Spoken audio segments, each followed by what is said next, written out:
कितना भी पढ़ लो याद तो कुछ रहता ही नहीं। एग्जाम में ऐसा लगता है ये तो पढ़ा था पर याद नहीं आ रहा।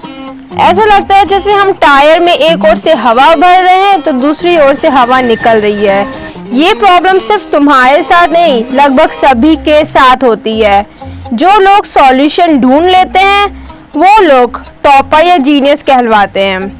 ये कतई मत सोचना कि बिना पढ़े ही तुम टॉपर बन जाओगे। हाँ, अगर तुम मेहनत कर रहे हो, याद कर रहे हो और जल्दी भूल जाते हो तो ये वीडियो बिल्कुल तुम्हारे लिए है। उससे पहले चैनल को सब्सक्राइब करो। तो चलो स्टार्ट करते हैं। पहला कारण है लैक ऑफ फोकस। जब तुम्हारा माइंड डाइवर्ट रहता है, तुम अपने दिमाग में रील्स सोच रहे हो या तुम सोच रहे हो फलाने को कैसे इम्प्रेस करें, तो कहाँ से तुम पढ़ाई पर फोकस कर पाओगे। स्कूल में 4-5 घंटे ही पढ़ाई के लिए पर्याप्त होते हैं। 1.5 घंटा भी तुम फोकस कर उस चीज को पढ़ोगे ना तो वो चीज एक बार में समझ आएगी और याद भी रहेगी। दूसरा कारण है इंफॉर्मेशन ओवरलोडेड। देखो, ज्यादा लंबे समय तक पढ़ने से ना बोरियत महसूस होती है, जिससे पढ़ने में इंटरेस्ट नहीं रहता और वो चीज मान लो तुम याद भी कर लेते हो पर लंबे समय तक याद नहीं रहेगी। इसलिए बीच बीच में ब्रेक ले लिया करो।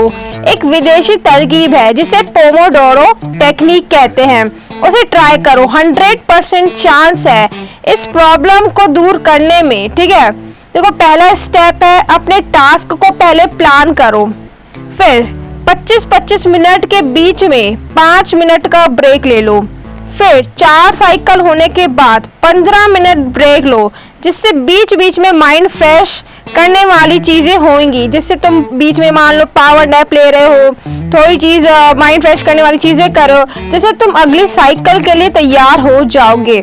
तीसरा कारण है पुअर रीडिंग हैबिट्स। देखो, किसी के पढ़ने की स्पीड इतनी स्लो होती है कि उसका माइंड इजीली डाइवर्ट हो जाता है और एक बार में ही समझ में नहीं आता। और कुछ लोग तो एक जगह पर स्टिक ही नहीं रहते। आधा घंटा फिजिक्स पढ़ते हैं तो आधा घंटा केमिस्ट्री, फिर फिजिक्स। इससे क्या होता है, तुम्हारा पूरा कंसंट्रेशन खराब हो जाता है।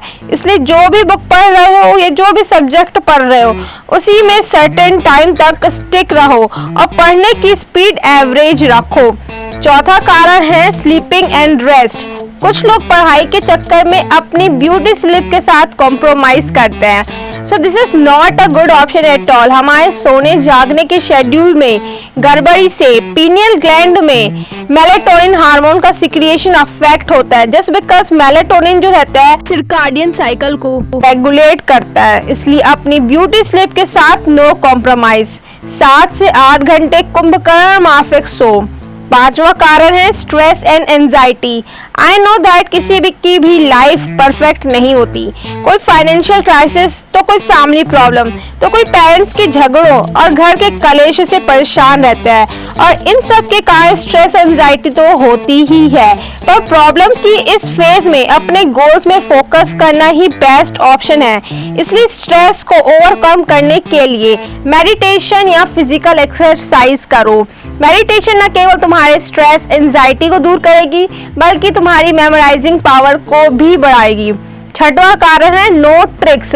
मतलब कुछ चीज याद करना बहुत मुश्किल हो जाता है पर उन्हें ट्रिक्स और नेमोनिक्स फॉर्म में याद किया जा सकता है। तो 7वां और लास्ट कारण है नो प्रैक्टिस। जो सोचते हैं कि एक बार पढ़ना ही पर्याप्त है, एग्जाम के लिए उन्हें लास्ट में रिग्रेट ही होता है। इसलिए पुराना पढ़ा हुआ रिवाइज करो और प्रैक्टिस करते रहो, वरना ऐसी परिस्थिति आएगी जैसे आगे पाठ पीछे सपाट। Last but not the least point, memorising ability is generally very individual to individual. सबकी अलग अलग रहती है, इसलिए be patient with yourself. And यदि प्रॉब्लम्स ज्यादा होती है ना तो डॉक्टर से एडवाइस लो। You will definitely get benefited. Video पसंद आई हो तो उसे लाइक शेयर सब्सक्राइब करो and also don't forget to share it with your friends. हाँ, बाय बाय।